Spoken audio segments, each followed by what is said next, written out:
네, 반갑습니다. 저는 임현욱이라고 하고요. 지금 구글 시애틀에서 디벨로퍼 애드보킷으로 일을 하고 있습니다. 오늘은 이제 윤영님이 섭외를 해주셔서 이런 자리에 이제 서게 됐는데, 일단 홍익대학교 분들 그리고 윤영님 이 자리를 마련해 주셔서 감사하고요. 본격적으로 시작하기 전에 미리 말씀을 드리는데요. 이 세미나에서 제가 말하는 모든 것들, 그리고 자료들, 데이터들은 구글이 공식 입장과 무관합니다. 저는 어디까지나 개인 입장으로 여기에 이제 참가하고 있는 거고요. 저는 원래 한국에서 게임 기획자를 하던 사람이에요. 아마 이제 왼쪽 아래 로고를 보시면 게임 좋아하시는 분들은 좀 친숙한 것들도 있을 수 있을 것 같은데요. 저기에 기록한 회사들 이외에도 저는 짧게는 한 달, 길면 이제 한 3년 내외로 이곳저곳 회사들을 옮겨 다니면서 약 12년 가까이 경력을 쌓았었습니다. 뭐 딱히 성공적이진 못했고요. 뭐 몇 가지 참여했던 프로젝트들이 있지만 그걸 말한다고 해도 아마 여러분들은 거의 모르실 거예요. 그러다가 저는 2016년에 캐나다로 넘어가서 밴쿠버에 있는 UBC라는 학교를 들어가게 됩니다. 거기서 세컨 디그리 과정, 이미 학부 졸업장을 가진 사람들을 대상으로 컴퓨터 사이언스 학부 과정을 다시 듣게 되고요. 재학하면서 SAP, 아마존, 웰스simple 이 세 곳의 회사에서 소프트웨어 엔지니어 인턴으로 인턴십을 뭐 4개월에서 8개월 가까이 했었고요. 그다음에 마지막 인턴을 구글에서 Developer Advocate이라는 아무도 모르실 그런 이제 직종으로 인턴십을 하고, 그리고 학교를 졸업하고 작년 8월부터, 그렇죠. 이제 딱 1년 됐으니까 작년 8월부터 구글에서 Developer Advocate로 북미에서의 첫 풀타임 커리어를 시작하게 됩니다. 아마 예, 제 직업인 디벨로퍼 애드보킷 혹은 데브렐에 대해서는 다들 처음 들어보셨거나 뭐 유튜브나 이런 곳에서 이름은 들어보셨을지언정 이게 도대체 뭘 하는 직업인가라는 생각을 하실 분들이 여기 계신 분들 대부분이실 건데요. 혹시 이 직업에 대해 들어본 분이 계신가요? 아마 없을 텐데요. 사실 한국뿐만 아니라 미국에서도 이 직업군은 굉장히 생소한 편입니다.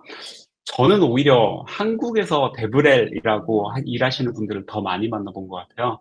제가 이쪽으로 커리어 시작하고 미국에서 사람들 만날 때마다 다들 항상 물어보시는 질문이 그게 뭐 하는 직업이냐라는 얘기를 하시더라고요. 데브렐이라는 좀 더 널리 알려진 이 직종을 다른 비슷한 직종들과 비교를 해본다면 저희가 일반적으로 알고 있는 PR 혹은 Public Relations라는 직업이었습니다. 이건 이제 대중들에게 회사를 알려서 우리 회사가 이만큼 좋아요라는 거를, 혹은 다닐만한 회사예요라고 이제 브랜드 가치를 올리고 뭐 이런 역할을 하는 그 직종이라고 한다면, Investment Relations, 투자자들에게 이제 회사를 알리는 거죠. 우리 회사가 이만큼 건실하다라는 투자 뭐 보고서 같은 것들을 작성하는 역할을 한다고 볼 수 있습니다. 그럼 Developer Relations는 이것도 이제 크게 두 가지로 나뉘는데, 어, 이 회사, 그러니까 구글을 예로 들면 구글이 개발자들이 일하기에 이만큼 좋아요라는 형태로 일종의 커뮤니티 매니저로서의 역할을 하는, 리크루팅에 도움이 되는 그런 역할을 하는 형태의 데브렐이 있다고 한다면, 제가 일하고 있는 데브렐은 이제 구글이라는 회사가 만드는 여러 가지 프로덕트들이 있잖아요. 이 프로덕트들을 어, 다른 개발자분들에게 이 프로덕트를 이러이러한 식으로 사용하면 더 잘 쓸 수 있어요 라고 알리는 역할을 하는 일이에요. 제가 이 직업을 어떻게 하면 좀 더 잘 설명할 수 있을까 하고 회사 내부망을 좀 뒤져봤더니 이 제 선배님들이 남겨둔 주옥 같은 명언들이 있더라고요. 첫 번째 문장을 보시면 저는 해커뉴스와 레딧을 읽고 무대 위에서 전문가인 것처럼 행동합니다. 척합니다. 해커뉴스는 뭐 개발과 기술에 관련된 뉴스를 공유하는 웹사이트고, 레딧은 뭐 한국으로 치면 DC 같은 곳이라고 보면 되겠네요. 두 번째는 저는 여러 곳에서 사람들에게 제품에 대해 얘기하지만 당신이 그것을 구매하고 나면 신경 쓰지 않습니다. 세 번째는 저는 전 세계를 여행하면서 우리 제품이 어떻게 고장 났는지 즐겁게 배우는 사람입니다. 뭐 좀 시니컬하죠? 저는 그래도 이런 말들이 어느 정도는 데브렐이라는 직업이 하는 일을 함축적으로 전달한다고 생각합니다. 저는 다른 것보다 어디 유튜브에서 아마 봤던 얘기일 것 같은데 제일 마지막 문장이 좀 마음에 들더라고요. 개발자를 위한 티칭 어시스턴트, 이 TA라고도 부르죠. 티칭 어시스턴트는 한국에도 이제 뭐 비슷한 일을 하는 분들이 계신지는 모르겠는데 강의 조교를 뜻합니다. 행정 조교랑은 좀 달라요. 그래서 보통 직전 학기에 수업을 들은 학부생들이나 대학원생분들이 파트타임으로 일하면서 숙제나 강의 내용에 대해 도와주는 건데요. 뭐 저는 그러면 정말로 저는 뭘 하는 사람일까요? 그래서 제가 하는 일을 크게 세 가지 정도로 구분할 수 있을 것 같아요. 먼저 저는 이제 분류상 엔지니어에 속합니다. 그러므로 저는 코딩을 합니다. 기술적인 튜토리얼 문서를 만들기도 하고 데모를 직접 작성하기도 하고 혹은 이제 기존 피처에 버그가 있으면 신고하고 원인을 파악하고 가끔 이제 디버깅을 하는 경우도 있어요. 다른 한편으로는 떠드는 게 제 일입니다. 개발자 컨퍼런스라든가 미트업 같은 모임에 나가서 우리 프로덕트가 얼마나 좋은지 혹은 최근에 제가 배운 것들, 관심 있어 하는 것 이런 것들에 대해 떠들기도 하죠. 그런 컨퍼런스나 미트업 같은 데 나가면 아무래도 외부 개발자들을 만날 일들이 많잖아요. 그분들한테서 피드백을 받는 역할을 하기도 합니다. 다른 한편으로는 이게 아마도 가장 중요한 일에 속한다고 볼 수가 있는데 콘텐츠를 만들어요. 유튜브를 찍거나 기술적인 것들에 대한 블로그 포스트를 쓰거나 이제 데모 코딩을 하거나 뭐 이런 것들을 잘 만들어서 배포를 하는 게 제가 하는 일이 또 다른 한편이라고 볼 수가 있어요. 유튜브에서 구글 클라우드라고 검색하면 구글러들이 나와서 온갖 기술에 대해 설명하고 시연하고 이런 것들을 볼 수가 있는데 이걸 하는 사람들이 다 저희 직속팀이거나 아니면 이제 옆팀에 있는 데브렐이라고 할 수가 있습니다. 물론 뭐 블로그 포스트를 쓰기도 하고 트위터를 하기도 하고 자기만이 그런 소셜 미디어를 통해서 자기만의 브랜드를 만드는 사람들도 많죠. 그러면 우리 데브렐들은 왜 이런 일을 할까요? 지금 보시는 이 빽빽한 영어들은 구글 클라우드가 가지고 있는 제품입니다. 뭐가 있는지 일일이 다 보시라고 이렇게 붙인 건 아니고요. 또 옛날 자료랑 지금 서비스랑은 좀 다를 수도 있어요. 그런 게 이제 중요한 게 아니라 대충 봐도 몇백 개는 좋게 돼 보이죠. 이 각각이 제품의 용도, 쓰임새 적용된 CS 펀더멘탈한 그런 기술들이 전부 다 다릅니다. 심지어 이건 구글 클라우드에만 국한된 것이고 다른 구글 도메인을 예로 들자면 구글 맵스가 있고 거기에 이제 위도와 경도를 이용해서 뭐 그런 것들이라든가 안드로이드라든가 서치, 애즈 이런 큼지막한 것들마다 사용되는 기술들이 전부 다 다르겠죠. 그런 그리고 이 모든 것들은 다 소프트웨어 엔지니어링이 영역이기 때문에 컴퓨터 사이언스와 직접적으로 연결이 되어 있습니다. 이런 것들을 종합해 보면 그 개수가 배워야 될 것들이 셀 수도 없겠죠. 여러분들이 만약에 졸업을 하고 취업을 하신 개발자시라면 언제쯤 되어야 이 모든 기술을 나는 다 마스터했다라고 할 수 있을까요? 네, 맞습니다. 언제가 되든 그건 불가능한 일이에요. 아까 제가 데브렐이라고 하면 개발자들을 위한 수업 조교다라는 얘기를 했었죠. 당연히 저 역시도 이 모든 프로덕트는 고작하고 이 중에 하나나 두 개도 제대로 파악했다라고도 할 수가 없어요. 하지만 제가 담당하고 있는 데이터 애널리틱스라는 이 분야에 대해 아예 모르는 분들보다는 아주 약간은 더 알고 있죠. 마치 직전 학기에 해당 수업 들었던 선배만큼만 제가 좀 더 안다고 보면 돼요. 그래서 처음 그 기술을 접하는 개발자가 헤매지 않도록 약간 도와주는 일을 하고 그 일을 널리 알려서 개발자들이 구글 클라우드를 쓰면 좋고 그게 아니면 적어도 약간의 호감이라도 좀 가지게 하는 게 저희 데브렐들이 하는 일이 목표입니다. 어 방금 전에 또 얘기를 드렸지만 저는 구글 클라우드의 그 수많은 프로덕트 중에서도 데이터 앤 애널리틱스 팀에 속해 있는데요. 여기에는 빅데이터에 대한 것들을 다룹니다. 즉 데이터를 수집해 오고 전송하고 가공하는 이런 것들과 관련된 툴들이죠. 당연하지만 저 리스트 중에서 빅쿼리 데이터 웨어하우스 하나만 해도 규모가 엄청나기 때문에 올해 작년에 시작했죠. 작년에 시작한 제 입장에서는 티끌 만큼 아는 정도라고 할 수 있어요. 그래서 아직 많이 모르기 때문에 열심히 배우고 있습니다. 저희 팀들도 전체가 이제 뭐 한 열 몇 명밖에 안 되고 북미 전체를 통틀어서 데브렐은 1000명이 안 돼요. 반면에 구글을 통틀어서 소프트웨어 엔지니어들은 10만 명에 달하죠. 1%도 안 될 만큼 적기 때문에 저희는 항상 어떻게 하면 최소한의 노력으로 최대한의 효과를 거둘 수 있을지가 좀 굉장히 큰 화두입니다. 그렇게 이제 저는 이제 컨텐츠를 만들고 얘기를 한다라고 했는데, 올해 이제 4월에 저는 이제 콜피드 제미나이라는 뭐 엔드 투엔드 인터랙티브 데모를 한번 만들었어요. 그걸 이제 시연을 하고 이제 각 지역별 리저널 마케팅 매니저 분들이 이걸 좀 좋아해 주셔가지고 지금 보시는 화면처럼 한중일을 돌면서 이제 그 데모를 시연을 하고 어쩌다 보니 SBS도 나오고 장충체육관에서 발표도 하는 행운을 좀 가질 수 있게 됐어요. 뭐 이제 제가 하는 일에 대해 어느 정도 제가 좀 소개를 한 것 같으니까 다시 이 토크의 본질로 돌아가 볼게요. 자, 오늘 제가 발표할 이야기 주제, 나만의 속도로 성장하기였죠.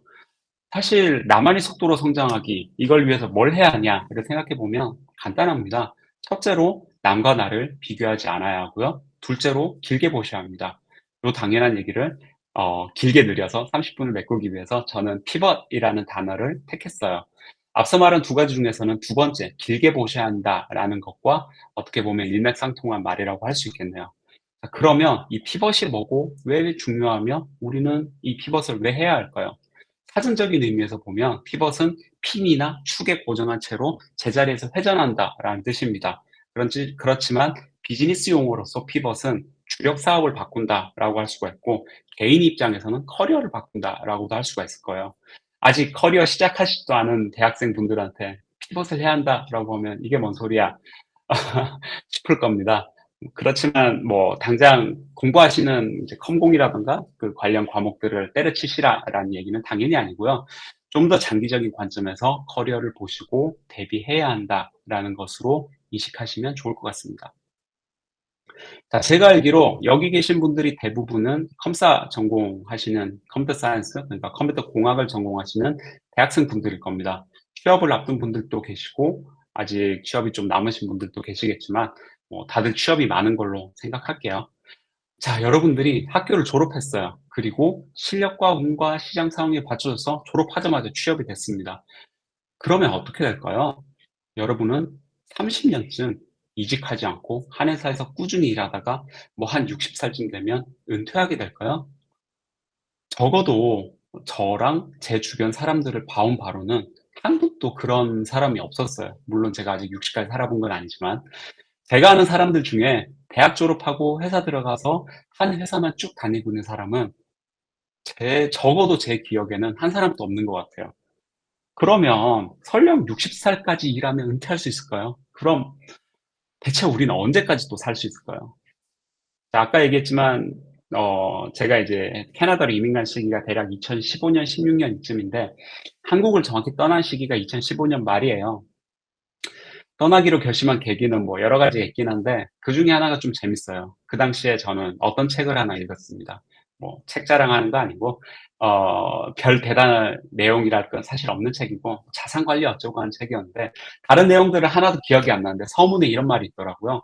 우리 세대는 의학의 발전으로 130살까지 살 것이고 연금이라든가 뭐 기타 등등의 이유로 인해서 60살이 은퇴하는 건 절대 불가능할 것이며 최소 80에서 90, 많으면 100살까지 일할 것이다. 뭐 그러니까 그걸 고려해서 자산 관리를 해라 뭐 어쩌고 이런 내용이었는데요. 근데 저는 뭐 자산 관리 그 생각은 못 했고 그 내용을 읽는 순간 100살까지 게임 기획자를 하고 있는 제가 떠오르고 생각해 보니까 저는 그렇게 살고 싶지 않더라고요.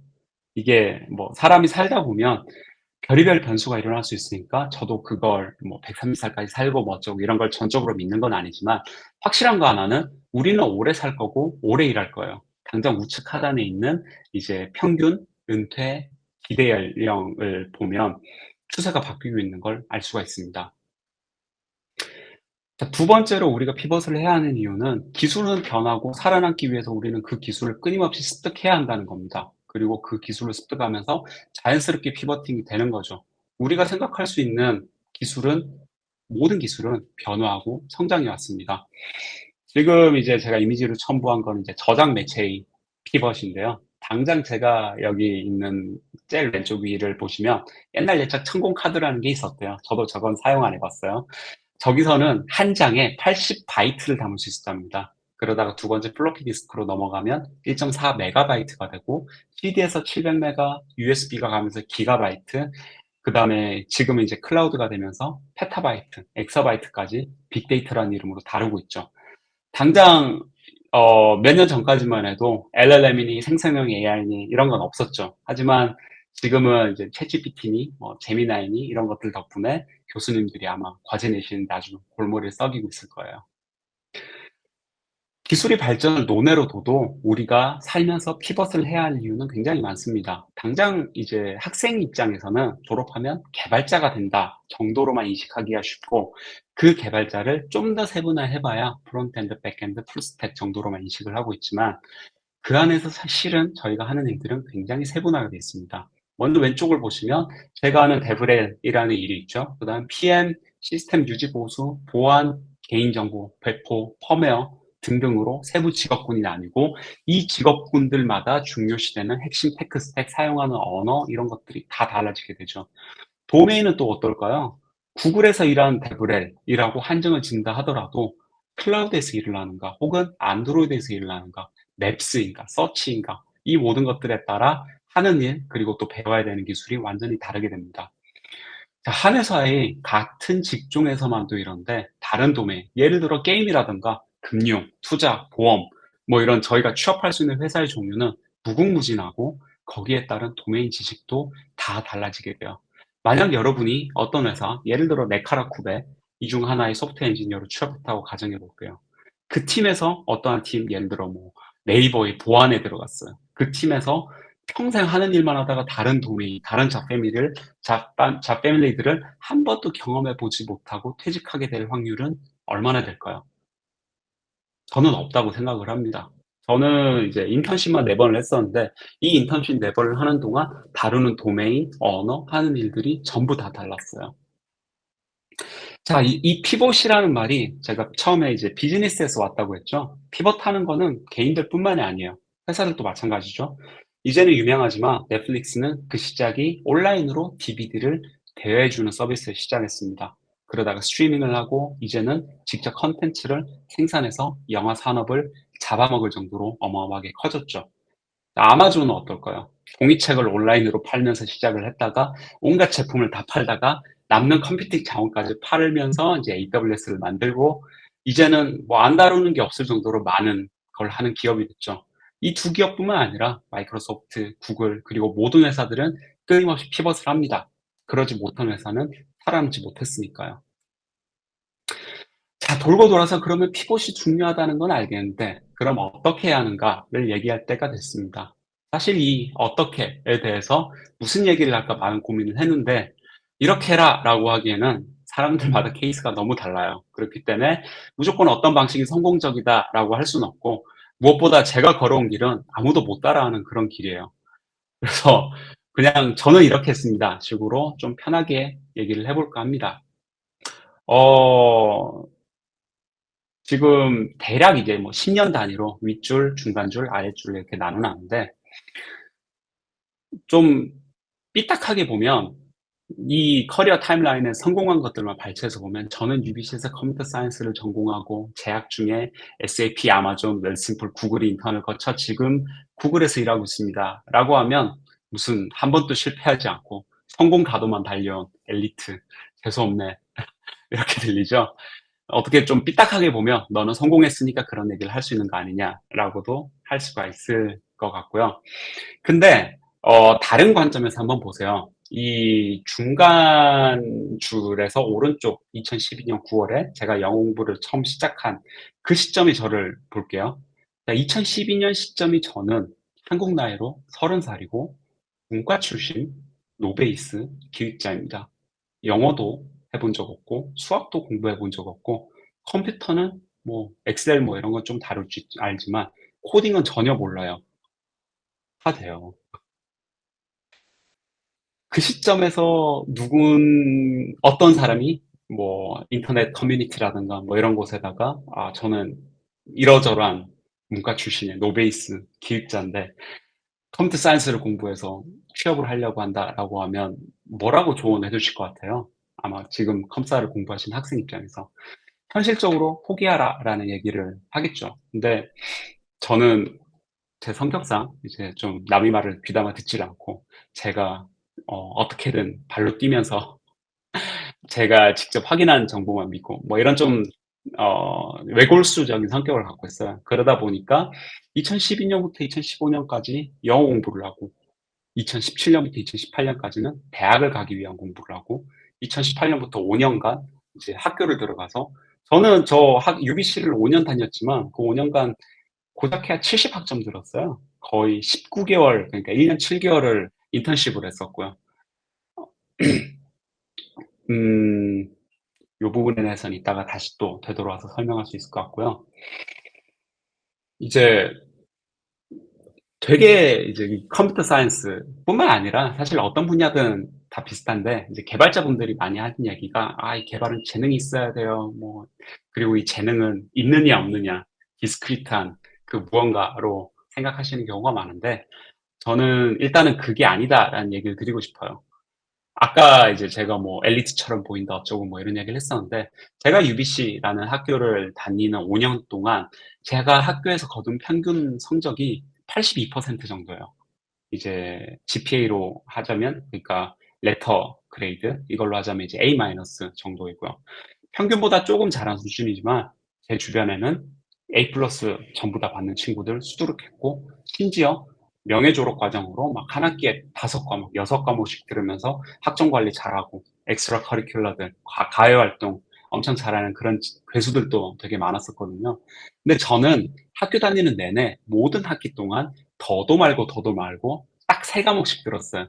적게는 10 학점 혹은 9 학점, 많게는 12 학점 정도 이렇게 들었거든요. 왜냐하면 패스는 가능할 텐데 더 들으면 이게 학점 관리는 고사하고 '내가 이 해당 과목을 이해조차 못하겠구나.'라는 생각을 했었거든요. 다시 아까로 되돌아가면 어 제가 여기서 공부한 것들 중에 수학을 예로 하나 들어 볼게요. 저는 제일 윗줄을 보면 저는 고등학교를 안 갔어요. 검정고시 거쳐 가지고 전문대를 가 가지고 전문대 다니다가 자퇴하고 사이버대 들어가서 사이버대에서 회사 다니는 걸 병행하면서 그냥 학교를 들어갔기 때문에 대학이라는 곳에서 그러니까 정확히 말하면 고등학교와 대학교에서 아예 배운 게 없는 상태로 20대 내내 게임 기획자로 일을 했었습니다. 뭐 그러다가 저는 인제 기초에 대한 한계를 느껴서 다시 공부를 뭐 좀 진득하게 하게 된 그런 케이스인데요. 뭐 요 얘기는 인제 핵심이 아니니까 넘어가고 되돌아가서 인제 수학 얘기를 하자면 저는 이제 영어 공부를 시작하고 이제 한국을 떠날 시점에 제가 알고 있는 게 중학교 수학 정도밖에 안 됐어요. 그래서 저는 캐나다로 가서 어덜트 스쿨이라는 곳을 갑니다. 거기는 이제 중간에 자퇴한 애들 이제 배움이 부족한 사람들 이런 사람들이 가서 이제 그 고등학교 과정을 다시 듣는 건데 거기서 12 학년 수학을 공부하고 거기서는 뭐 말이 좋아 인제 12 학년 수학이 한국 고3에 해당되는 거지 거기서 배우는 거는 뭐 지수부터 시작해서 로그, 삼각함수 뭐 여기까지 그러니까 한국으로 치면 고1 정도 과정까지 배운다고 보시면 돼요. 그리고 2018 년에 UBC를 들어가서 미분과 선형대수학을 처음으로 배우고 2019 년에 적분을 2020 년에 다변수 미적분이랑 통계를 배우고 2022 년에 확률론을 배우고 나서야 마지막 졸업하기 직전 마지막 학기에 겨우 머신러닝을 배우게 됐죠. 제가 수학을 잘했을까요? 아니에요. 저는 제 나름대로 진짜 열심히 했었고 물론 그 수학 점수들을 평균보다 잘했지만 노력했으니까요. 그럼에도 불구하고 저는 그 모든 수학 과목을 통틀어서 단 한 번도 A 플러스를 받아본 적이 없습니다. 다른 한국인들은 이거 다 한국에서 배웠는데." 이러면서 그냥 진짜 껌으로 A 플러스를 받는데도요. 그래서 저는 이런 과정을 거치면서 뭐 "수포자니 영포자니 재능이 어쩌니." 하는 말을 일절 믿지를 않았어요. 저는 30이 넘도록 중학교 수학도 영어도 배워본 적이 없었는데 그건 그냥 아직까지 제가 안 배운 것일 뿐이고 제가 공부하면 얼마든지 그냥 배울 수 있다라고 생각을 했어요. 이게 물론 재능은 존재하죠. 근데 제가 정의하는 재능은 어떠한 것을 빨리 배우는 능력이라고 생각을 했었습니다. 그렇기 때문에 뭐 구구단을 어떤 사람은 뭐 초등학교 들어가기 전에도 아는 사람도 있지만 초등학교 고학년이 돼서야 배우는 늦게 배우는 그런 사람도 있죠. 하지만 어지간히 부족하지 않은 사람이 아닌 이상해야 구구단은 다 익히잖아요. 다른 모든 것들, 미분과 적분과 머신러닝 이 모든 것들도 저는 시간을 충분히 많이 들이면 충분히 가능하다라고 생각을 해요. 어 얘기를 약간 좀 돌려 가지고 지금 사실 시장이 되게 어렵잖아요. 그 어떻게 보면 지금 제가 여기 이제 주제를 통해 이제 말하는 모든 것들이 되게 엘리트, 어떻게 보면 이제 엘리트로서의 성공 가도만 걸어왔던 것처럼 보이는 사람도 사실 보면 '그게 아니다.'라는 얘기를 하고 싶다라는 것, 그 변명들이 종합이라고 보시면 돼요. 여기서 제가 이제 얘기하고 싶은 거는 지금 이 보시는 회사 왼쪽에 있는 것들은 회사들 이름이에요. 이 리스트들은 제가 2021년 3년 전이죠. 2021년 8 월부터 2022년 2 월까지 6 개월간 지원한 회사들이에요. 총 150 군데 지원을 했었고 이 중에 "인터뷰를 보자."라고 해서 대면해서 인터뷰를 본 회사는 4 곳이었고 실제 오퍼는 2 곳에서 받았어요. 심지어 저 시기는 작년이나 재작년 같이 시장이 어려워지고 대규모 해고를 하던 시기도 아니었고 코비드가 거의 끝나갈 시기라서 가장 좋던 호황이었던 시기였고 저는 그때 이력서에 SAP 인턴십 8 개월 그리고 아마존 인턴십 4 개월을 갖고 있는 상태였는데도 그랬어요. 자, 다시 얘기해 볼게요. 저는 2018 년에 뭐 대학을 들어가고 나서 어 뭐 여러 군데에서 인턴십을 했다. 근데 이 여기에 이제 말하지 않은 것들을 얘기를 하면 제가 2018 년에 대학을 들어가고 나서 저는 매년 최소 100 군데 이상의 회사에 지원을 했었습니다. 어 할 수 있냐 없냐를 떠나서 그냥 눈에 보이는 회사들은 다 넣었어요. 구글을 예로 들면 구글만 16번 지원했어요. 아마존은 20 번, 마이크로소프트는 12번 지원했는데 뭐 "한 번 떨어지면 쿨타임 있는 거 아닌가요?"라고 했는데 저는 이메일 바꿔서도 되고 구글 코리아도 되고 구글 런던도 되고 구글 스위스도 냈어요. 당연히 미국, 캐나다는 뭐 지원할 수 있는 포지션 다 넣었고요. 그래서 구글에 제가 16번 지원했는데 제가 인터뷰를 총 몇 번 봤을까요? 딱 한 번 봤습니다. 저는 구글에 15 번을 서류 탈락했어요. 여기에 있는 내용 말고 재작년 9 월부터 작년 4 월까지 저는 200 곳이 넘는 회사들이 지원을 했습니다. 여기서 또 하나 얘기 안 한 게 제가 마지막으로 인턴십을 구글에서 하고 그다음에 졸업하고 구글에 취업했다 했잖아요. 근데 그게 순탄하게 인턴십을 끝내고 리턴 오퍼를 받아서 들어간 케이스가 아니에요. 저는 그 사이에 이제 대규모 12,000 명을 해고했다, 뭐 몇 회사 전 직원이 몇 퍼센트를 해고했다, 뭐 그런 흉흉한 소문이 있던 시기에 저는 인턴십을 마치고 기다리고 있던 시기였고 그 시기 사이에 인턴십 하이어링 프리즈라고 해서 채용을 다 중단시켜 버리고 결과적으로 채용이 안 됐어요. 그러니까 인턴십 끝내고 그 이력을 바탕으로 컨버전위에서 넘어가는 게 중간에 끊기고 "더 이상 진행하지 않겠어. 이 서류는 여기서 끝이야."라는 통보를 리크루터한테 직접 받았어요. 그러고 나서도 포기하지 않고 계속 집어넣었고 제가 일할 수 있는 포지션보다 한 포지션, 한 레벨 높은 직급을 뽑는 자리에 제가 뭐 같이 일했던 사람들한테 부탁하고 추천받아서 그렇게 해서 이제 들어가게 된 케이스인데 그 시기 동안 이제 구글뿐만 아니라 인제 저는 그 당시 이제 200 곳이 넘는 회사들이 지원을 했습니다. 할 수 있는 뭐 마찬가지로 할 수 있는 모든 회사들이 다 넣었죠. 한국 회사들도 다 넣고 카카오, 네이버 다 넣고. 그 시점에서 이제 이력서에 이제 그 두 개 SAP랑 아마존뿐만 아니라 윌심플이라는 핀테크 회사랑 구글까지 이력서에 넣은 상태로 지원을 했었는데 그때는 200 곳을 넣어서 면접 기회를 딱 2개 받았어요. 그중 하나가 구글이었고요. 그래서 다행히 지금 제가 여기 미국 시애틀에서 구글러로서 일을 할 수 있는 거고요. 제가 아까 처음에 얘기했던, 아니 이 제목에, 이 슬라이드의 제목에 있는 "실패를 기본값으로 생각하라."라고 인제 제가 썼는데, 이 지원하는 이 과정들이, 그리고 지원하고 떨어지는 이 과정들을 '실패다.'라고 사실 생각을 하지 않았어요. 그렇게 생각하면 못 버티죠. 100 번이 넘는, 매년 100 번이 넘는 실패를 해야 되니까요. 저는 이거를 그냥 과정이라고 생각하고, 결국 붙기 위해서는 이만큼 도전을 해야 된다. 여기에 대해서는 이따가 다음부터 좀 더 설명을 드릴 텐데요.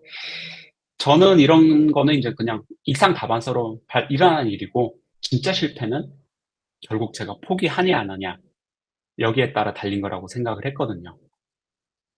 그래서 이제 제가 작년에 그 200곳을 지원하고도 다 떨어진 그 시점에, 취준생 시절에 유용하게 썼던 실질적인 정신 승리 방법을 하나 알려드릴 거예요. 대학교에서 확률론을 배우면 기초적인 것 중에 Geometric Distribution, 한국말로는 기하분포라는 게 있습니다. 아마 한국은 고등학교에서도 배울 것 같아요. 이게 이제 성공률이 P라고 정의된 이벤트를 성공할 때까지 반복해서 최초 성공할 때까지 몇 번 하냐, 이걸 이제 분포도로 만든 건데, 뭐 이건 통계학 시간이 아니니까 대충 빠르게 넘어가면, 자 여기 주사위가 있어요. 이 주사위를 던졌을 때 몇 번 만에 1이 나올 거예요. 주사위를 한 번 던지면 6분의 1이니까 16%쯤 나오겠죠. 두 번 던지면 첫 번째는 실패하고 두 번째는 성공한다가 나와야 되니까 어쩌고 저쩌고 해서 13.8%가 나와요. 같은 이치로 세 번째는 좀 더 낮아지고 네 번째도 좀 더 낮아지겠죠.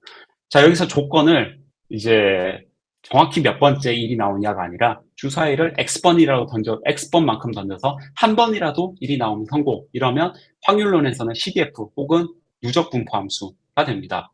요것도 이제 상세한 거 대충 넘어가고요. 한 번이라도 앞면이 나오면 성공이 되니까, 이럴 경우에 아까 계산한 확률들 다 더해야 되죠.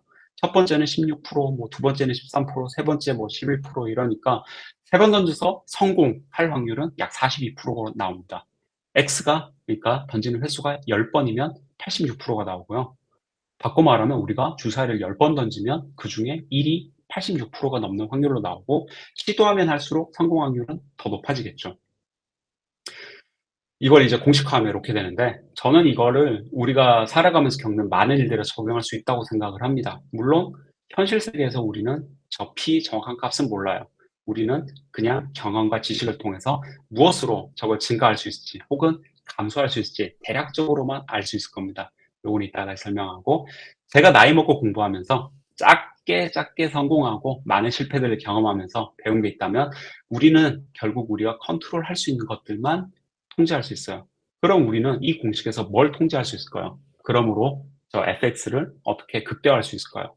첫 번째는 성공의 기준을 명확하고 현실적으로 길게 보고 잡아야 됩니다. 자, 지금 당장 구글에 지원해서 한 번에 합격한다, 이걸 성공의 기준으로 해볼게요. 만약 이걸 목표로 한다면 기회는 딱 한 번이고 지금 당장이라는 조건까지 있으니까 아무래도 무리겠죠. 성공률이 낮은 뭐 비현실적인 이런 게 문제가 아니라, 이런 거는 우리가 통제 가능한 게 없습니다. 그냥 운이죠. 그렇다고 무작정 본인 성공의 기준을 낮출 필요도 없다고 생각합니다. 제가 만나고 얘기 나눈 되게 많은 한국 분들은 본인의 목표를 낮춰 잡는 경우를 많이 봤는데, 현실적이다라고 생각을 하시더라고요, 저는. 그분들은. 근데 저는 현실적이다라는 명목하에 낮은 목표를 세우기보다는 꿈은 길고 크게 잡아두시고, 그걸 위한 세부 목표를 촘촘하고 현실적으로 잡아나가는 방법이 더 낫다고 생각을 합니다. 자, 두 번째. 첫 번째가 현실적인 목표를 설정한다라고 한다면, 두 번째는 P, 성공 확률을 높이는 거죠. P를 높일 수 있는 방법, 이제 노력이 되겠죠. 가장 대표적인 게 이제 노력으로 실력을 키우는 거죠. 근데 이 노력으로 실력을 키우는 게 범주가 굉장히 큽니다. 수업을 듣고 학위를 취득하고 백준, 프로그래머스, 뭐 리트코드, 사이드 프로젝트, 좋은 회사에서 경력 쌓기, 이력서에 한 줄 추가하기, 인맥 늘리기, 해커톤에 참여해서 수상하기, 이 모든 것들이 P를 늘릴 수 있어요. 우리는 이 중에서 뭐가 좋을지 나쁠지 정도만 대략적으로 알지, 몇 퍼센트가 올라가고 뭐 성공률이 어떻게 되고 이거는 몰라요. 자, 그러면 더 쉽게 컨트롤 가능한 변수는 X입니다. 실행 횟수를 늘려야 돼요. 아까 제가 얘기했듯이 대학을 입학한 후 2018년에 들어오고 2023년 5년간 매년 최소 100곳 이상, 많을 때는 200여 곳의 회사에 지원을 했습니다. 가장 성공률이 높던 호황일 시기에 서류 통과율이 150군데 지원해서 18군데에서 코딩 테스트 보자라고 연락 왔던 12%였고, 코딩 테스트 지나서 화상 면접까지 이어진 게 4곳, 오퍼 받은 게 2곳이라고 얘기했죠. 가장 힘들던 시기에는 아까 얘기했듯이 200곳 지원해서 면접 2번 봤습니다. 심지어 그때 저는 이력서에 구글 인턴 경험을 기재를 했는데 소용이 없었어요. 제가 재학 중에 마이크로소프트 12번, 아마존 20번, 메타 12번, 뭐 구글 정확히 16번 지원했다고 했죠. 마이크로소프트는 4번 정도 면접 봐서 전부 탈락했고, 아마존은 코테 포함 3번 정도 서류 통과해서 그중에 1번 인턴 붙었어요. 구글은 제가 아까 16번 중에 면접은 1번 봤다고 했지만 서류 정확히 말하면 이제 서류 통과한 건 2번이에요. 심지어 여기 중요한 게 처음 통과했었던 게 2018년에 제가 학교를 들어가자마자 첫 학기에 아무것도 모르고 OOP 배우던 그 시절에 그냥 되나 안 되나 싶어서 넣어본 이력서가 통과했어요. 그 당시에 저는 학사를 의미하는 바첼러랑 석사를 의미하는 마스터의 차이도 몰라서 실수로 석사 인턴십에 지원을 했었는데 그게 서류를 통과해서 코딩 테스트 보라고 연락이 오더라고요. 이게 뭘 의미할까요? 이 모든 건 확률이라는 겁니다. 제가 아무리 준비를 해봐야 떨어질 확률이 훨씬 높아요. 반대로 개떡같이 이력서를 써서 집어넣어도 어쩌다 보면 통과를 할 수도 있는 거예요. 그래서 운이 좋으면 이런 게 이제 통과를 하는 경우도 있고 운이 없으면 인터뷰 유형에 대한 모든 준비를 다 마치고 리트 코드를 다 외웠는데도 불구하고 면접 볼 기회가 안 주어지는 그런 상황이 발생할 수도 있다는 거예요. 그래서 첫 기회를 허무하게 날렸죠. 저는 뭐 그때 알고리즘도 모르고 아무것도 몰랐으니까요. 그 뒤에 5년간 16번을 토탈 지원하고 14번을 추가로 떨어지고 마지막이야 기회를 잡게 됩니다. 심지어 면접 기회 잡게 된 게 디벨로퍼 애드보킷이라는 포지션인데 제가 이걸 알고 지원했을까요? 아니에요. 저는 소프트웨어 엔지니어링을 당연히 지원을 했었고 이걸 탈락하고 더 지원할 분야가 없나 싶어서 채용 공고를 찾다가 발견했던 그 시점에만 해도 그게 뭐 하는지조차 모르던 자리였어요. 자, 여러분들이 무경력자라고 치고 이런저런 조건을 고려해서 성공 확률이 어떤 회사에 지원했을 때 입사까지 이어질 성공 확률이 1%라고 가정해 봅시다. 이게 너무 낮은 거 같나요? 현실적으로 포기하는 게 맞을 것 같나요? 자, 예를 들어 성공의 기준을 한국 기준으로 졸업 이후에 초봉 3천 이상을 주는 회사에 입사하기라고 가정을 해볼게요. P, 여기서 성공 확률이 1%고 X, 즉 시도 횟수가 10번일 때 성공률이 9.5%가 나와요. 50번을 시도하면, 자, 여기서 이제 이 그래프에서 파란색 라인이 이제 1%인데, 50번을 시도하면 약 40%가 나오고요. 100번이면 63%, 300번을 시도하면 95%의 확률로 입사까지 이어질 수가 있어요. 만약 여기서 P가 5%면 10번만 시도해도 40%를 기대할 수가 있고, 50번을 시도하면 92%, 100번 시도하면 99.4%가 나오겠죠. 여기서 어떻게 P를 5%로 늘릴 수 있을까요? 뭐 노력하는 게 당연히 방법이겠지만 반대로 초봉 2천 이상으로 성공의 기준을 확 낮춰버리는 것도 방법이 될 수 있을 것이고 2,500 정도 주는 회사에서 경력을 1년 정도 쌓고 이직하는 것도 방법이 될 수 있을 거예요. 뭐 이력서에 학벌 추가하고 대학원을 가고 뭐 이런 것도 방법이 될 수가 있겠죠. 반대로 P가 0.5%라면 500번을 시도하면 됩니다. 500번을 시도했을 때 성공 확률이 역시 또 90%를 넘어서 91.8%쯤 돼요. 500번이 많아 보이죠. 근데 학부생이 처음 학교 입학했을 때부터 졸업할 때까지 4년간 매년 125번씩 지원한 수치예요. 자, 제가 2018년에 아무것도 모르고 그냥 첫 학기 듣던 그 시절에 구글이 서류 통과됐다고 코딩 테스트 보자고 연락 왔을 때 제가 배웠던 거는 지원하면 성공 확률은 0%보다 크다라는 거예요. 그리고 많이 지원할수록 그 성공 확률은 조금씩이나마 올라간다라는 거고요. 실패에 좌절하지 마시고 심지어 실패를 실패라 생각하지 마시고 그걸 디폴트라고 생각을 하세요. 당연히 실패를 하는 거고 이 실패를 얼마만큼 500번쯤 실패하면 내가 그다음에는 반드시 성공할 수 있을 거다라는 확신을 갖고 해보세요. 포기하지 않고 여러분들이 공부한다면 본인 실력은 계속해서 우상향할 것이고 여기서 시장 상황과 약간의 운이 따르면 언젠가는 원하는 목표를 성취할 수 있을 거예요. 요거는 이제 질문들인데 요거는 이따가 다시 이제 되돌아갈 거고요. 일단은 뭐 제가 준비한 거 여기까지고요. 일단은 뭐 여기까지 제 얘기를 들어주셔서 감사합니다. 지금 보시는 이 QR코드는 제 링크드인 주소이고요. 궁금한 점이나 아니면 그냥 교류하고 싶으신 분들은 편하게 커넥트하시고 연락 주시면 감사하겠습니다.